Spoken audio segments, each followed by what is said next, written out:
What is going on, guys? Dave from Wake Up It's Football, bringing you guys another draft profile. Today it is Jace Amaro, the tight end out of Texas Tech.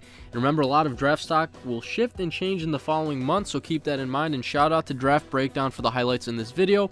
But let's get right into this one. Again, Jace Amaro, the tight end out of Texas Tech, 6'5", 260 pounds, some collegiate stats, 138 total receptions, 1,818 yards, 13 touchdowns, and a 13.2 yards per reception average. Now, let's get to a couple of his highlights and awards here real quick. He was a unanimous All-American in 2013, an All-Big 12 Conference first team in 2012 and 2013, NCAA Division I record holder for most receiving yards and yards per game by a tight end in a single season, CFPA National Tight End of the Year in 2013, Fred Biletnikoff Award semifinalist in 2013.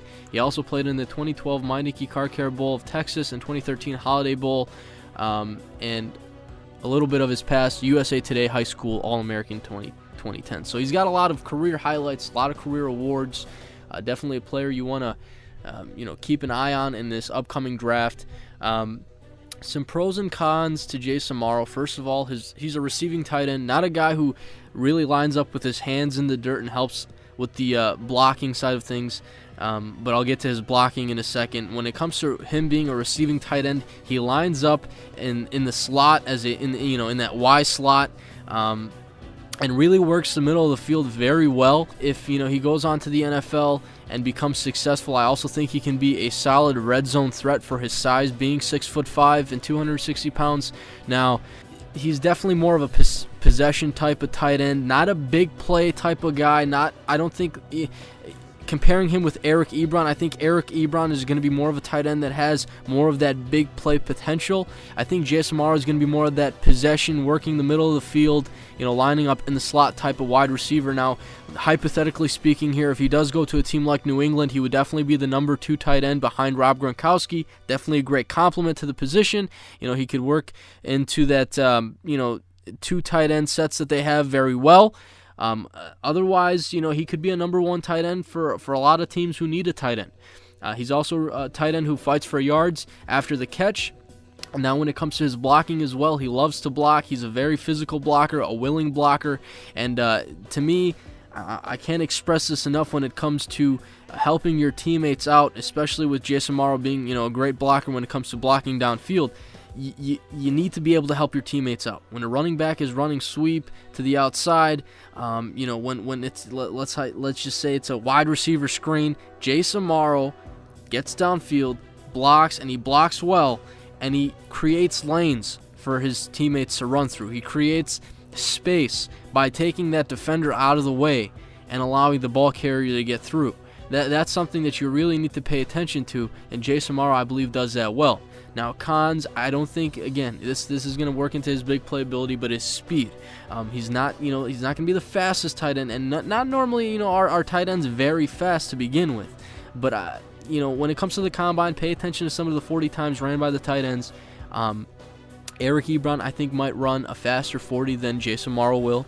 I think Jace Amaro, when it comes to his top-end speed, nothing to, is really going to open up too many eyes. Now, big playability as well. I don't think he's going to be that tight end who's going to be like an Eric Ebron or a Jimmy Graham or a Rob Gronkowski. And not to say Eric Ebron's going to be any of those guys either, but I don't think Jace Amaro will be. I don't think he's going to be that big play threat.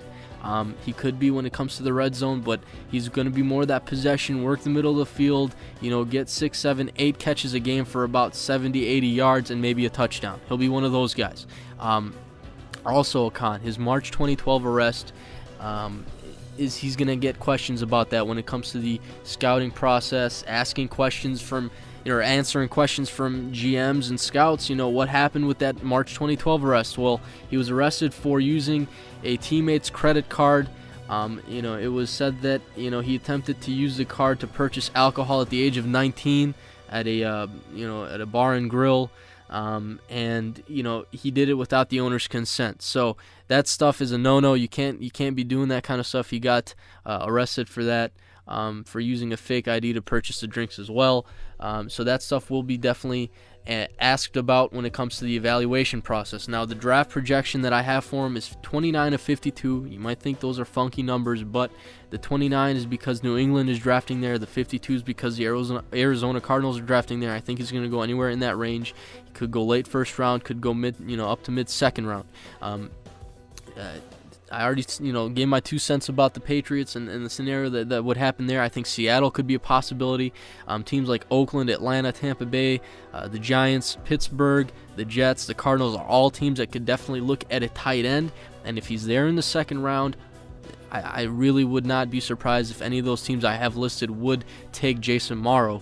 I want to know what you guys think. Throw your comments, questions, concerns down in the comments below. But that's my Jace Amaro draft profile, and that's all I got for you guys today. I'm out.